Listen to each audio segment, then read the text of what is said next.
Shalom Bapak Ibu dan Saudara yang dikasihi Tuhan. Sebelum kita memulai kegiatan dan aktivitas kita di akhir pekan pada hari ini, Sabtu tanggal 10 Januari 2026, mari kita mendengarkan firman Tuhan di dalam program Capaan Kasih GKPB Jemaat Kristus Kasih.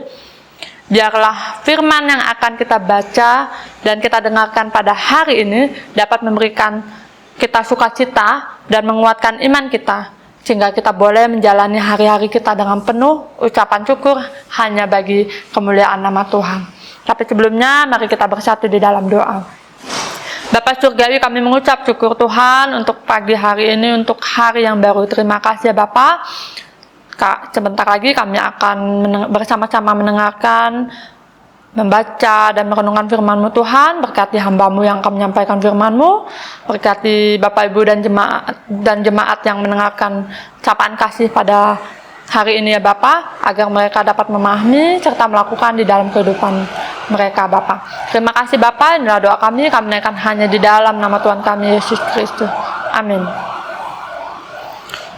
Pembacaan firman Tuhan pada hari ini terambil dari dua ayat, Yosua 22 ayat 29 dan dari 1 Timotius 4 ayat 16. Saya akan membacakannya bagi Bapak Ibu dan Saudara.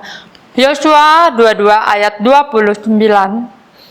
Sekali-kali kami tidak akan memberontak terhadap Tuhan dan berbalik dari Tuhan hari ini dengan mendirikan mezbah lain untuk kurban bakaran, kurban sajian atau kurban sembelihan, selain mezbah Tuhan Allah kita yang ada di depan kemah sucinya. Dan kemudian dilanjutkan dari 1 Timotius 4 ayat 16. 1 Timotius 4 ayat 16. Awasilah dirimu sendiri dan ajaranmu. Bertekunlah dalam semuanya itu, karena dengan berbuat demikian engkau akan menyelamatkan dirimu dan semua orang yang mendengar engkau. Tema kita pada hari ini adalah menjaga ketulusan iman dan ketaatan. Bapak Ibu dan Saudara yang dikasihi Tuhan, kita di dalam menghadapi perjalanan hidup sebagai orang beriman, tantangan terbesar kita bukan hanya mempertahankan iman, tetapi bagaimana menjaganya agar tetap tulus di hadapan Allah dan jujur di hadapan manusia. Iman yang tulus tidak mencari pembenaran diri atau pengakuan dari manusia, melainkan hidup di dalam kebenaran dan takut akan Tuhan. Salah satu tanda kedewasaan rohani adalah kemampuan menjaga ketulusan iman di tengah berbagai penilaian dan kesalahpahaman manusia. Dikatakan tadi di dalam Yosua 22 ayat 29, sekali-kali kami tidak akan memberontak terhadap Tuhan dan berbalik dari Tuhan hari ini dengan mendirikan mezbah lain untuk kurban bakaran, kurban sajian atau kurban sembelihan, selain mezbah Tuhan Allah kita yang ada di depan kemah sucinya. Di mana dalam ayat ini suku Ruben, suku Gad dan Manasye hampir dituduh memberontak kepada Tuhan karena mendirikan mezbah di tepi sungai Yordan. Mereka menolak tuduhan bahwa mezbah yang didirikan adalah bentuk pemberontakan atau penyimpangan ibadah. Maksud mereka bukan untuk menyembah Allah lain, tetapi sebagai tanda kesetiaan dan pengingat bagi keturunan mereka bahwa Tuhanlah Allah yang sejati. Kisah ini mengingatkan kepada Bapak Ibu, Saudara dan juga saya bahwa tindakan yang benar harus disertai dengan hati yang murni dan motivasi yang tulus. Kita semua juga harus belajar dan memahami bahwa niat hati jauh lebih penting daripada penampilan luar. Tuhan melihat motivasi, bukan sekedar tindakan atau perbuatan yang nampak. Bapak Ibu dan Saudara, dalam kehidupan seringkali niat yang baik disalahartikan oleh orang lain. Seringkali kita ingin terlihat benar di depan manusia, tetapi hanya Tuhan yang mengetahui isi hati kita. Iman yang tulus tidak sibuk mencari pengakuan dari manusia, melainkan hidup di dalam takut akan Tuhan.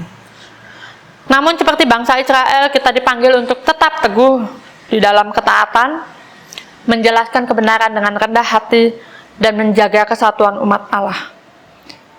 Hendaknya kita hidup dalam kesetiaan yang murni, menjaga kemurnian ibadah, dan memelihara kesatuan di tengah umat Tuhan. Tuhan rindu umatnya setia, bukan karena takut kepada manusia, tetapi karena kasih dan hormat akan Tuhan.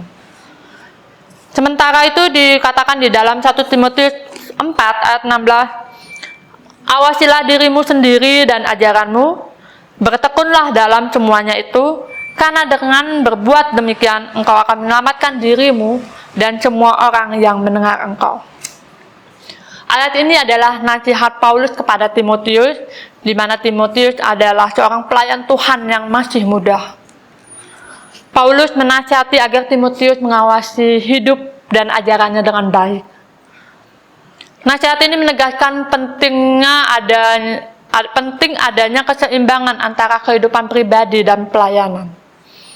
Artinya iman sejati harus dijaga melalui pengenalan diri dan kesetiaan terhadap firman.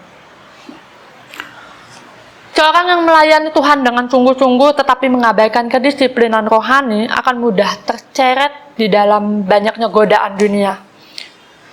Begitu juga dengan ketekunan serta ketaatan dalam hidup yang benar, dan pengajaran yang murni bukan hanya berdampak bagi diri kita sendiri, tetapi juga memuliakan Tuhan, serta berdampak dan membawa keselamatan bagi orang-orang yang mendengar. Ketulusan iman bukan soal banyaknya pelayanan yang kita kerjakan atau adanya pengakuan dari manusia, melainkan kesetiaan yang nyata melalui praktek hidup atau tindakan yang nyata setiap harinya.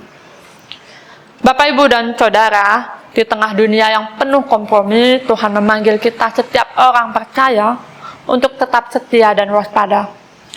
Tuhan mau kita hidup dengan integritas, jujur di hadapan Allah, konsisten antara perbuatan dan perkataan kita, di mana menjaga ajaran berarti kita berpegang teguh kepada kebenaran meski kita tidak terkenal, kemudian menjaga diri, yang artinya hidup di dalam kekudusan meski banyak godaan, terus memeriksa hati, memastikan bahwa kasih Tuhan tetap menjadi pusat dari setiap keputusan. Menjaga hidup dan ajaran yang benar bukanlah hal yang mudah untuk kita lakukan atau kita terapkan dalam hidup kita. Tapi marilah kita bersama-sama untuk terus belajar. Jangan pernah berhenti untuk merubah pribadi kita menjadi pribadi yang lebih baik. Jangan pernah menyerah di dalam mengikut Tuhan, dan tetap percaya kepada rencana Tuhan yang indah bagi hidup kita. Saat kita memilih berjalan di jalan Tuhan, kita sedang membangun mezbah ketaatan dan kasih yang memuliakan nama Tuhan. Amin. Demikian firman Tuhan pada hari ini. Mari kita meresponi renungan kita dengan menaikkan pujian, "Ku tak akan menyerah."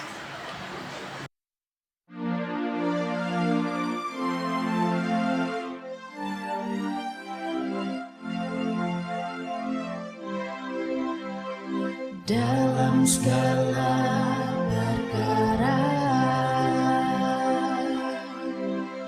Tuhan punya rencana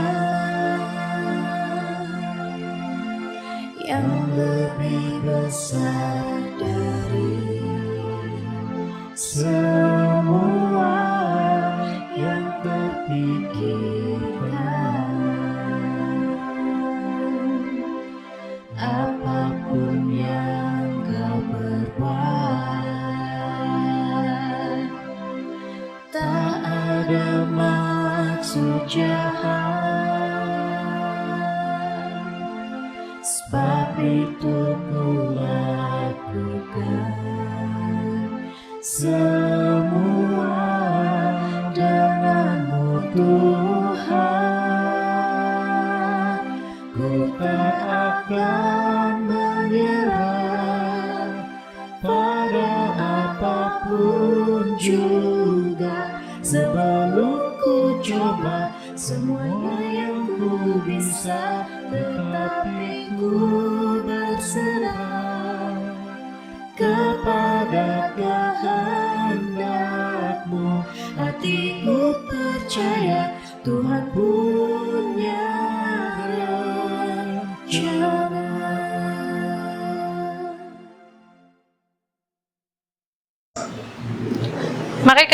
menutup renungan kita pada hari ini, kita berdoa.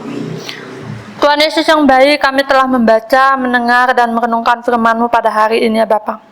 Terima kasih untuk firman yang boleh mengajarkan kami dan juga menegur kami. Terima kasih untuk firman yang selalu menguatkan iman kami ya Bapa. Ajar kami untuk menjaga ajaran dan menjaga diri kami ya Bapa, dengan tekun dan hidup taat sebagaimana yang Kau ajarkan kepada kami. Biarlah kami mau terus diperbarui menjadi pribadi yang lebih baik, dan kami bisa menjadi saluran berkat dan teladan buat orang lain.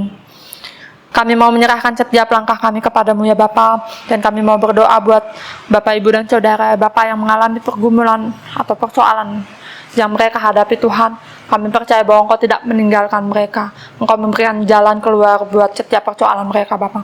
Kami juga mau berdoa buat Bapak, Ibu, dan Saudara yang sedang mengalami pergumulan sakit Tuhan. Dimanapun mereka berada Tuhan, kami percaya bahwa Engkau yang menjamah mereka, Engkau yang memulihkan keadaan mereka dan menyembuhkan mereka.